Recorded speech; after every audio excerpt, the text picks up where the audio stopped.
Hello बच्चों, let's read the question. Question says if f from r to r is a function defined by fx equals to square bracket x into cos 2x minus 1 upon 2 pi where square bracket x denotes the greatest integer function, then f is continuous for every real x, and second option is discontinuous only at x equals to 0.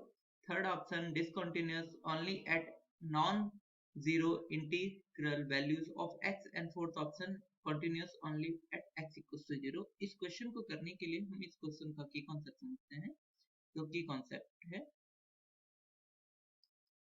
Left hand limit को represent करते हैं limit x tends to a negative f of x से, जो अगर equal हो right hand limit के limit x tends हो और इक्वल हो f ऑफ a के, मैं लिख देता हूँ इधर इक्वल फाइनाइट भी हो, देन हम बोलते हैं कि a पर जो फंक्शन है वो कॉन्टिन्यूस है.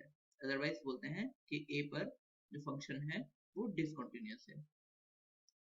And limit x tends to a negative f of x equal होता है limit h tends to 0 f of a minus h के, and limit x tends to a positive f of x equal होता है limit h tends to 0 f of a plus h के. Now और square bracket x का मतलब समझते हैं. ये greatest integer function of x होता है. इसका मतलब ये होता है कि x जिस भी दो इंटीजर्स के बीच में होता है उसमें से वो जो छोटा वाला इंटीजर होता है उसके बराबर इसकी वैल्यू होती है. मतलब जैसे 2.1 है, 2.1 स्क्वायर ब्रैकेट में, तो इसकी वैल्यू 2, क्योंकि ये 2 और 3 के बीच में है तो इसकी वैल्यू 2 हो जाएगी. ऐसे 3.9 है तो 3.999 4 से छोटा है, इस वजह से इसकी वैल्यू कितनी हो जाएगी 3 हो जाएगी. मतलब 3.999 कितने भी 9 रहे, अगर मैं 9 पे बार भी लगा देता हूँ तो इसकी वैल्यू क्या हो जाएगी 3 ही रहेगी. नाउ इसी तरीके से अगर कोई सा भी नंबर n है उसमें से मैं h माइनस कर दूं और जो h है वो 0 के बहुत करीब है या लिमिट h टेंड्स टू 0 है तो उसकी वैल्यू जो है वो n माइनस 1 हो जाती है.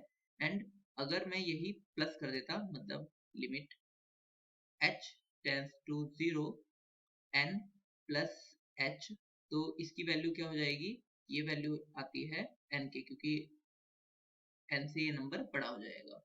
नाउ अब और इसकी वैल्यू किसी भी, यहाँ पर जो n है वो कोई सा भी इंटीजर है, मैं यहाँ पे मेंशन कर देता हूँ n जो है वो बिलोंग कर रहा है किसी इंटीजर से. जहाँ किसी भी इंटीजर पे अगर n पे इसकी वैल्यू जो होती है वो n के इक्वल ही रहती है.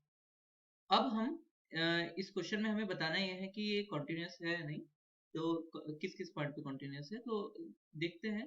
cos x जो होता है वो पूरा ही कॉन्टिन्यूस फंक्शन होता है पूरे रियल नंबर पे. ये जो ये है स्क्वायर ब्रैकेट x मतलब ग्रेटेस्ट इंटीजर फंक्शन, वो सिर्फ इंटीजर्स पे कॉन्टिन्यूस नहीं होता. तो हम सिर्फ इंटीजर्स और इंटीजर्स पे चेक करेंगे. अगर ये इंटीजर्स पे कॉन्टिन्यूस हो गया तो सभी इंटीजर्स मतलब पूरे रियल नंबर पे कॉन्टिन्यूस होगा, और अगर ये इंटीजर से फेल हो गया तो पूरे इंटीजर्स नंबर पे ये कॉन्टिन्यूस नहीं होगा.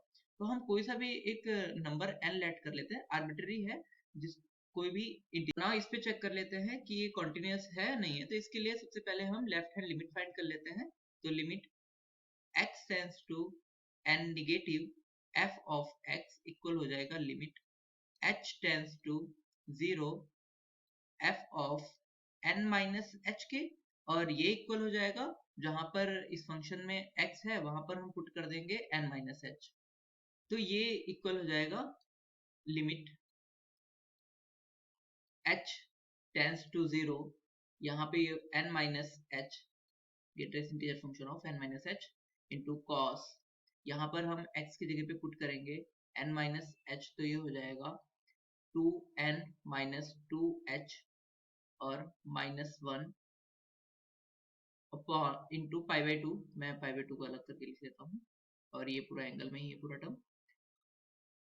ये है. नाउ अब हम इसे सॉल्व कर लेते हैं थोड़ा सा. तो लिमिट h टेंड्स टू 0 और ये हो जाएगा n माइनस h और यहाँ पर आएगा cos, ये हो जाएगा, यहाँ पर हम 2 कॉमन ले सकते हैं तो ये हो जाएगा 2 और ये n माइनस h -1 और इंटू π/2। अब हम लिमिट पुट करते हैं तो n माइनस h, ये हमने इससे पहले भी लिखा हुआ है कि कॉन्सेप्ट में, इसकी वैल्यू n-1 के इक्वल आ जाएगी, इंटू इसकी वैल्यू क्या हो जाएगी, यहाँ पे h टेंड्स टू 0 पर ये क्या हो जाएगा cos 2n-1 इंटू π/2, और इसकी वैल्यू सभी n के लिए क्या होता है 0 होता है, तो ये इक्वल हो जाएगा किसके 0 के, और जो कि इक्वल आ जाएगा 0 के। नाउ अब हम फाइंड कर लेते हैं लिमिट x टेंस, अब हम n positive f of x find कर लेते हैं, जो कि इक्वल हो जाएगा limit h tends to 0 f of n plus h, जो कि इक्वल हो जाएगा limit h tends to 0 n plus h, और स्क्वायर ब्रैकेट में ये हो जाएगा cos 2n plus 2h plus 1 into π/2, और यहाँ पर हम डायरेक्ट ही लिमिट पुट कर लेते हैं, तो इसकी वैल्यू कितनी हो जाएगी, इसकी वैल्यू हमारी इक्वल हो जाएगी n के, और इंटू ये cos 2n प्लस 1 इंटू π/2 हो जाएगा, और इसकी वैल्यू कितनी होगी 0, जो कि इक्वल आ जाएगा हमारा किसके 0 के। अब नाउ हम f ऑफ n पे फाइंड कर लेते हैं इसकी वैल्यू, तो f ऑफ n क्या हो जाएगा, फंक्शन में जहां जहां x है वहां वहां n पुट कर लेते हैं, तो ये हो जाएगा हमारा n कोई सा भी इंटीजर है, तो cos ये हो जाएगा 2n-1 इंटू π/2, और इसकी वैल्यू भी क्या होती है हमारी, इसकी वैल्यू भी हमारी 0 होती है, तो ये तो n के इक्वल आ जाएगा, ये 0 के इक्वल आ जाएगा, कंप्लीटली ये 0 हो जाएगा। तो इसका मतलब क्या हुआ, left hand limit, limit x tends to n negative f of x equal है limit x tends to n positive f of x, जो कि इक्वल है f ऑफ n के, जो कि इक्वल है 0 के। इसका मतलब क्या हुआ कि fx कॉन्टिन्यूअस है, तो fx जो फंक्शन है इज कॉन्टिन्यूअस। अब ये कॉन्टिन्यूअस सब n पे है, और n पे तो कॉन्टिन्यूअस है, और n आर्बिट्री है, मतलब ये सभी इंटीजर्स के लिए, क्योंकि आर्बिट्री हमने सभी इंटीजर्स के लिए क्या हो गया, ये कॉन्टिन्यूअस हो गया। और अगर ये इंटीजर्स पे कॉन्टिन्यूअस है तो डिसकॉन्टिन्यूअस सिर्फ इंटीजर्स पे हो सकता था, ये इंटीजर्स पे कॉन्टिन्यूअस है, इसका मतलब ये पूरे रियल नंबर पे कॉन्टिन्यूअस है। तो हम चेक कर लेते हैं हमारा कौन सा ऑप्शन ट्रू है। तो फर्स्ट ऑप्शन में कह रहा है कि f इज, तो फर्स्ट ऑप्शन है continuous for every real x, और सेकंड ऑप्शन इनकरेक्ट हो जाएगा क्योंकि discontinuous at x equals to 0, और थर्ड ऑप्शन भी इनकरेक्ट हो जाएगा, और फोर्थ ऑप्शन में कह रहा है continuous only at x equals to 0, बल्कि ये तो पूरे रियल नंबर पे कॉन्टिन्यूअस है। सो करेक्ट ऑप्शन कौन सा हो जाएगा, option number A is the correct answer. Hope you understood it well, best of luck, thank you.